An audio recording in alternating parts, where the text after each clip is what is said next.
For downloading Python, open your browser and search Python in Google.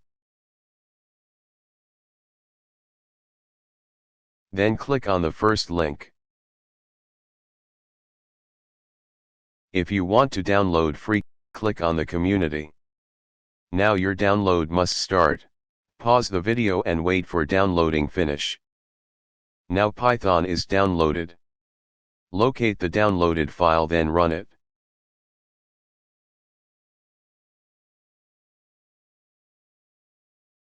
Click on Next. Then check the installation path, then click on Next. Check the Add to the Path and Launcher checkbox. Wait for installation finish. OK. Installation finish.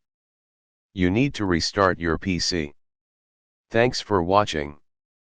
Don't forget to like and subscribe to my channel.